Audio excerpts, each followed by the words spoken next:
ಪ್ರಿಯ ನಿರೀಕ್ಷಕರೇ ನಮಸ್ಕಾರ. ಬೀರ್ಬಲ್ನ ವಿಶೇಷ ಕಾರ್ಯಕ್ರಮಕ್ಕೆ ಆತ್ಮೀಯವಾದ ಸ್ವಾಗತ. ವೀಕ್ಷಕರೇ, ಒಂದು ಇಂಟ್ರೆಸ್ಟಿಂಗ್ ಸುದ್ದಿ. ಭಾರತ ಸರ್ಕಾರದ ಒಂದು ಪಡೆ ಸ್ವತಃ ಗೃಹ ಸಚಿವಾಲಯದ ವಿರುದ್ಧವೇ ಹೋರಾಡೋದಕ್ಕೆ ನಿಂತ್ಕೊಂಡಿದೆ. ಅಮಿತ್ ಶಾ ಅವರ ಸಚಿವಾಲಯದ ಜೊತೆ ಕೋರ್ಟ್ ಮೆಟ್ಟಿಲೇರಿ ಸೆಣಸಾಡೋದಕ್ಕೆ ಸಜ್ಜಾಗಿದೆ. ಪ್ರಧಾನಿ ಮೋದಿಜಿಗೇನೆ ಪತ್ರ ಬರೆದು ನೀವಿದಕ್ಕೆ ಎಂಟ್ರಿ ಆಗಿ ಅಂತ ಕೇಳ್ಕೊಳ್ತಾ ಇದ್ದಾರೆ. ಹಾಗಾದರೆ ಅಂಥದ್ದೇನಾಯಿತು, ಏನಿದು ಸ್ಟೋರಿ, ಎಲ್ಲವನ್ನ ಕೂಡ ಡೀಟೇಲ್ ಆಗಿ ಹೇಳ್ತಾ ಹೋಗ್ತೀನಿ. ಅದಕ್ಕೂ ಮುನ್ನ ನೀವಿನ್ನೂ ನಮ್ಮ ಬೀರ್ಬಲ್ ಚಾನಲನ್ನು ಸಬ್ಸ್ಕ್ರೈಬ್ ಮಾಡಿಲ್ಲ ಅಂದರೆ ದಯವಿಟ್ಟು ಸಬ್ಸ್ಕ್ರೈಬ್ ಮಾಡಿ ಹಾಗೂ ಬೆಲ್ ಐಕಾನನ್ನು ಕ್ಲಿಕ್ ಮಾಡಿ. ವೀಕ್ಷಕರೇ, ನಿಮಗೆ ಗೊತ್ತಿದೆಯಾ, ಭಾರತದಲ್ಲಿ ಅತ್ಯಂತ ದೊಡ್ಡ ಭದ್ರತಾ ಪಡೆ ಅಂದರೆ ಅದು ಆಂತರಿಕ ಭದ್ರತಾ ಪಡೆಗಳು.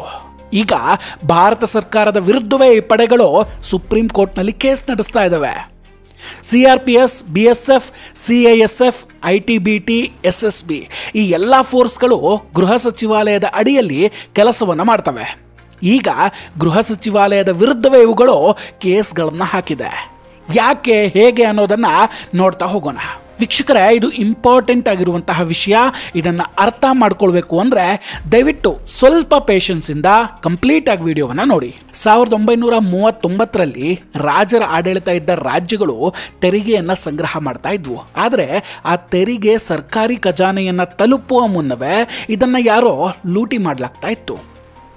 ಈ ಲೂಟಿಯನ್ನು ತಡೆಯೋದಕ್ಕೆ ಅಂತ ಬ್ರಿಟಿಷ್ ಅಧಿಕಾರಿಗಳು ಒಂದು ಭದ್ರತಾ ದಳವನ್ನು ರಚಿಸ್ತಾರೆ. ಅದಕ್ಕೆ CRP ಅಂತ ಹೆಸರನ್ನು ಕೂಡ ಕೊಡ್ತಾರೆ. ಇದರ ಹೆಡ್ ಆಗಿ ಬ್ರಿಟಿಷ್ ಕಾರ್ಯನಿರ್ವಹಿಸ್ತಾ ಇತ್ತು. ಅಂದರೆ ಇದರಲ್ಲಿ ಬ್ರಿಟಿಷ್ನ ಉನ್ನತ ಅಧಿಕಾರಿಗಳು ಇರ್ತಿದ್ರು, ಅವರ ಕೆಳಗೆ ಭಾರತೀಯರು ಇರ್ತಿದ್ರು. ಬ್ರಿಟಿಷರು ನಂತರ ಇದೇ CRPಯನ್ನು ಸ್ವತಂತ್ರ ಹೋರಾಟಗಾರರ ವಿರುದ್ಧ ಕೂಡ ಹೋರಾಡೋದಕ್ಕೆ ಬಳಸ್ಕೊಳ್ತಾರೆ. ಇದೆಲ್ಲದರ ಬಳಿಕ 1947ರಲ್ಲಿ ದೇಶಕ್ಕೆ ಸ್ವತಂತ್ರ ಬರುತ್ತೆ. 1949ರಲ್ಲಿ ಭಾರತದ ಮೊದಲ ಗೃಹ ಮಂತ್ರಿ ಸರ್ದಾರ್ ವಲ್ಲಭಾಯ್ ಪಟೇಲ್ ಇವರು ಇದನ್ನು CRPಗೆ ಹೊಸ ಹೆಸರನ್ನು ಕೊಡ್ತಾರೆ. CRPF ಅಂತ, ಸೆಂಟ್ರಲ್ ರಿಸರ್ವ್ ಪೊಲೀಸ್ ಫೋರ್ಸ್ ಅಂತ. ದೇಶದ ಗಡಿಯನ್ನು ಕಾಯೋದಕ್ಕೆ ಆರ್ಮಿ ಇತ್ತು.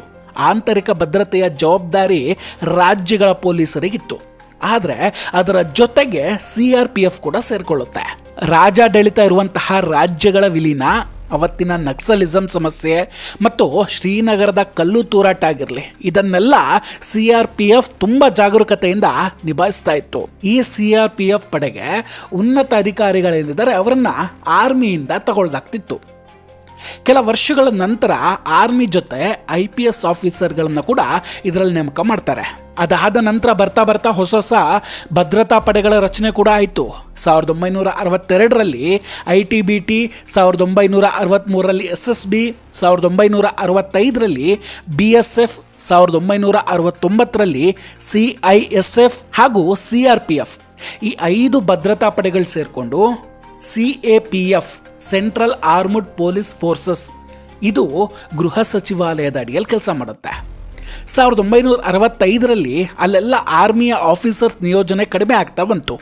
IPS ಅಧಿಕಾರಿಗಳನ್ನು ನಿಯೋಜನೆ ಮಾಡೋದು ಜಾಸ್ತಿ ಆಗುತ್ತೆ. ಈ ವಿಷಯ CAPF ಯೋಧರಿಗೆ ಇಷ್ಟ ಆಗೋದಿಲ್ಲ. ಅವರ ಪ್ರಕಾರ ಅವರ ಬಳಿಯೇ ಸಮರ್ಥ ಅಧಿಕಾರಿಗಳಿದ್ದಾರೆ, ಆದರೂ ಸೀನಿಯರ್ ಆಫೀಸರ್ ಪೋಸ್ಟ್ಗೆ ಅವರನ್ನು ಆಯ್ಕೆ ಮಾಡ್ಕೊಳ್ತಿಲ್ಲ. ಅದನ್ನು ಬಿಟ್ಟು IPS ಅಧಿಕಾರಿಗಳನ್ನು ತರ್ತಾ ಇದ್ದಾರೆ ಅನ್ನೋದು ಅವರ ಆರೋಪ. ಭದ್ರತಾ ಪಡೆಗಳಿಗೆ ಅವರೊಳಗಿನ ಅಧಿಕಾರಿಗಳೇ ಲೀಡ್ ಮಾಡಿದ್ರೆ ಇನ್ನೂ ಚೆನ್ನಾಗಿ ಕೆಲಸ ಮಾಡಬಹುದು ಅನ್ನೋದು ಅವರ ವಾದ ಕೂಡ ಆಗಿತ್ತು. ಈ CAPFನಲ್ಲಿ ನೇಮಕಾತಿಯ ಪ್ರಕ್ರಿಯೆ ನೋಡೋದಾದರೆ UPSC ಪರೀಕ್ಷೆ ನಡೆಯುತ್ತೆ.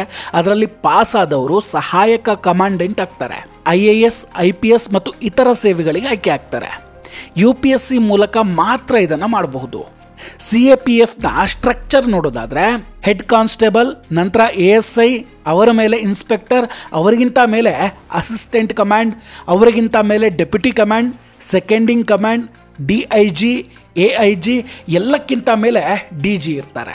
ಈ ಭದ್ರತಾ ಪಡೆಗಳ ಬೇಡಿಕೆ ಏನಾಗಿತ್ತು ಅಂದರೆ ಈ ರಿಸರ್ವೇಷನ್ ತೆಗೆದು ಹಾಕಬೇಕು ಅನ್ನೋದು. 2006ರಲ್ಲಿ ಬಂದ 6ನೇ ವೇತನ ಆಯೋಗದ NFU ಲಾಭ ಇವರಿಗೆ ಸಿಗೋದಿಲ್ಲ ಅನ್ನೋದು ಅವರ ಆರೋಪ.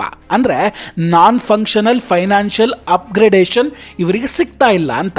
ಯಾವ ಆಫೀಸರ್ಗೆ ಖಾಲಿ ಹುದ್ದೆಯಲ್ಲಿ ಪ್ರಮೋಷನ್ ಸಿಗೋದಿಲ್ವೋ ಅಂಥವರ ಸ್ಯಾಲ್ರಿಯಲ್ಲಿ ಅಪ್ಗ್ರೇಡ್ ಆಗಬೇಕು ಅನ್ನೋದು ಇವರ ಬೇಡಿಕೆ ಆಗಿತ್ತು.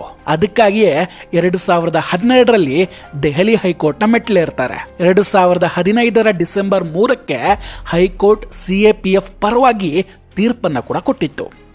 CAPF ಅನ್ನು 1986ರಿಂದ ಆರ್ಗನೈಸ್ಡ್ ಸರ್ವಿಸ್ ಅಂತ ಗಣನೆಗೆ ತೆಗೆದುಕೊಳ್ತಾರೆ. ಅದಾದಮೇಲೆ ಅದಕ್ಕೆ ಎಲ್ಲ ರೀತಿಯ ಲಾಭ ಸಿಗಬೇಕು ಅನ್ನೋದು ಹೈಕೋರ್ಟ್ನ ಆದೇಶ ಕೂಡ ಆಗಿತ್ತು. ಆದರೆ ಭಾರತದ ಗೃಹ ಸಚಿವಾಲಯ ಈ ತೀರ್ಪನ್ನು ವಿರೋಧ ಮಾಡುತ್ತೆ. ಹೈಕೋರ್ಟ್ ತೀರ್ಪನ್ನು ಸುಪ್ರೀಂ ಕೋರ್ಟ್ನಲ್ಲಿ ಚಾಲೆಂಜ್ ಕೂಡ ಮಾಡುತ್ತೆ. 4 ವರ್ಷ ಕೇಸ್ ನಡೀತು. 2019 ಫೆಬ್ರವರಿ 5ನೇ ತಾರೀಕು ಸುಪ್ರೀಂ ಕೋರ್ಟ್ ಹೈಕೋರ್ಟ್ ತೀರ್ಪನ್ನು ಮತ್ತೆ ಎತ್ತಿಡಿಯುತ್ತೆ. 2019 ಜುಲೈ 3ಕ್ಕೆ ಕೇಂದ್ರ ಸಂಸತ್ ಅಧಿವೇಶನ ನಡೆಯುತ್ತೆ. ಅಲ್ಲಿ CAPF ಅನ್ನು ಸಂಘಟಿತ ಸೇವಾ ಸಿಬ್ಬಂದಿಗಳು ಅನ್ನೋದನ್ನು ಒಪ್ಕೊಳ್ಳೋದಾಗುತ್ತೆ. ಆಯ್ತಲ್ಲ, ಮತ್ತೇನಾಗಾದ್ರೆ ಇವರ ಆರೋಪ ಏನಪ್ಪ ಅಂದರೆ, ನಮ್ಮನ್ನೇನೋ ಆರ್ಗನೈಸೇಷನ್ ಸರ್ವಿಸ್ ಅಂತ ಒಪ್ಕೊಂಡ್ರು ಸರ್ಕಾರ, ಆದರೆ ನಮಗೆ ಯಾವುದೇ ಲಾಭ ಇದರಿಂದ ಸಿಗ್ತಾ ಇಲ್ಲ ಅನ್ನೋದು. 2020ರಲ್ಲಿ ಮತ್ತೆ CAPFನ ಅಧಿಕಾರಿಗಳು ಸುಪ್ರೀಂ ಕೋರ್ಟ್ ಮೆಟ್ಟಿಲೇ ಇರ್ತಾರೆ. ಮೇ 23, 2025ಕ್ಕೆ ಸುಪ್ರೀಂ ಕೋರ್ಟ್ನ ಜಸ್ಟಿಸ್ AS ಒಕ್ಕಾ ಮತ್ತು ಜಸ್ಟಿಸ್ ಉಜ್ವಲ್ ಬುಯಾ ಅವರು CAPFನ ಪರ ಮತ್ತೆ ತೀರ್ಪನ್ನು ಕೊಡ್ತಾರೆ. CAPFನ ಎಲ್ರಿಗೂ ಎಲ್ಲ ಪ್ರಯೋಜನವನ್ನು ಒದಗಿಸುವಂತೆ ಸರ್ಕಾರ ಕೋರ್ಟ್ಗೆ ಆದೇಶ ಕೂಡ ಕೊಡುತ್ತೆ. ಇದಕ್ಕಾಗಿ 6 ತಿಂಗಳ ಟೈಮನ್ನು ನೀಡಿದೆ. ಇದು CAPF ವರ್ಷನ್. ಆದರೆ ಸರ್ಕಾರದ ವರ್ಷನ್ ನೋಡೋಣ. ಯುದ್ಧಕ್ಕೆ ಫೋರ್ಸ್ಗಳನ್ನು ಸನ್ನದ್ಧವಾಗಿಡೋದ್ರ ಜೊತೆಗೆ ಕೇಂದ್ರ ಮತ್ತು ರಾಜ್ಯಗಳ ನಡುವೆ ಉತ್ತಮ ಸಂಬಂಧ ಇಟ್ಕೊಳ್ಳೋದು ಕೂಡ ಮುಖ್ಯ. ಸೊ ಈ ಕೆಲಸವನ್ನು IPS ಉತ್ತಮವಾಗಿ ಮಾಡುತ್ತೆ. ಇದು ಕೇಂದ್ರ ಸರ್ಕಾರದ ವಾದ. ಇದಕ್ಕೆ ಕೌಂಟರ್ ಆಗಿ CAPF ಹೇಳುತ್ತೆ, ಈ ಸರ್ಕಾರ ನಮ್ಮಲ್ಲಿರೋ ಅಧಿಕಾರಿಗಳನ್ನ IPS ಸ್ಥಾನಕ್ಕೆ ನಿಯೋಜನೆ ಮಾಡ್ಬೋದಲ್ವಾ ಅಂತ. ಈಗ ಮತ್ತೆ ಕೇಂದ್ರ ಸರ್ಕಾರ ಸುಪ್ರೀಂ ಕೋರ್ಟ್ನಲ್ಲಿ ರಿವ್ಯೂ ಪಿಟಿಷನ್ ಅನ್ನು ದಾಖಲಿಸಿದೆ. ಇದರ ಮಧ್ಯೆ CAPF ಆಫೀಸರ್ಸ್ ಪ್ರಧಾನಿ ಮೋದಿ ಹಾಗೂ ಗೃಹ ಸಚಿವ ಅಮಿತ್ ಶಾ ಅವರಿಗೆ ಪತ್ರವನ್ನು ಕೂಡ ಬರೆದಿದ್ದಾರೆ. ಈ ವಿಷಯದಲ್ಲಿ ನೀವೇ ಮಧ್ಯಸ್ಥಿಕೆಯನ್ನು ವಹಿಸಬೇಕು ಅಂತ ಕೇಳ್ಕೊಳ್ತಾರೆ. ಒಬ್ಬ CAPF ಯೋಧನ ಪತ್ರದಲ್ಲಿ ಏನಿತ್ತು ಅಂತ ಹೇಳ್ತೀನಿ ಕೇಳಿ. ನಾನು ಈ ಪತ್ರವನ್ನು ಬರಿತಾ ಇರೋದು ಒಬ್ಬ ಬಂಡಾಯಕೋರನಾಗಿ ಅಲ್ಲ, ಬದಲಾಗಿ ಒಬ್ಬ ಸೈನಿಕನಾಗಿ ಈ ಪತ್ರವನ್ನು ನಾನು ಬರಿತಾ ಇದ್ದೀನಿ.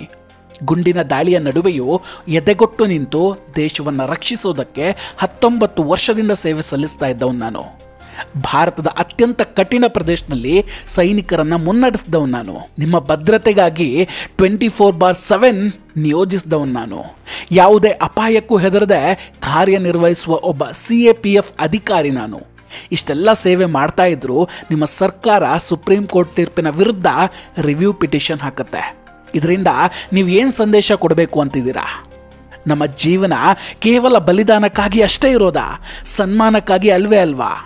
ಈ ತರಹ ಹಲವು ಪತ್ರಗಳನ್ನು CAPF ಅಧಿಕಾರಿಗಳ ಕಡೆಯಿಂದ ಬರೆಯಲಾಗಿದೆ. ಈಗ ಕಾದ್ ನೋಡಬೇಕು, ಮೋದಿಜಿ ಅಥವಾ ಅಮಿತ್ ಶಾ ಅವರು ಈ ವಿಷಯಕ್ಕೆ ಸ್ವಯಂ ಎಂಟ್ರಿ ಆಗ್ತಾರಾ ಅಂತ. ವೀಕ್ಷಕರೇ, ಇದೆಲ್ಲದರ ಬಗ್ಗೆ ನಿಮ್ಮ ಅಭಿಪ್ರಾಯ ಏನು? ದಯವಿಟ್ಟು ಕಮೆಂಟ್ ಮಾಡಿ ತಿಳಿಸಿ. ನಾವು ಕೊಟ್ಟಂತಹ ಮಾಹಿತಿಗಳು ನಿಮಗೆ ಇಷ್ಟ ಆಗಿದ್ದರೆ ದಯವಿಟ್ಟು ವಿಡಿಯೋವನ್ನು ಲೈಕ್ ಮಾಡಿ ಹಾಗೂ ಶೇರ್ ಮಾಡಿ. ಇನ್ನೂ ಕೂಡ ನಮ್ಮ ಬೀರ್ಬಲ್ ಚಾನಲನ್ನು ಸಬ್ಸ್ಕ್ರೈಬ್ ಮಾಡಿಲ್ಲ ಅಂದರೆ ದಯವಿಟ್ಟು ಸಬ್ಸ್ಕ್ರೈಬ್ ಮಾಡಿ ಹಾಗೂ ಬೆಲ್ ಐಕಾನನ್ನು ಕ್ಲಿಕ್ ಮಾಡಿ. ನಮಸ್ಕಾರ, ಟೇಕ್ ಕೇರ್ ಆ್ಯಂಡ್ ಬಾಯ್ ಬಾಯ್. ಮತ್ತೆ ಭೇಟಿಯಾಗೋಣ. ಜೈ ಹಿಂದ್.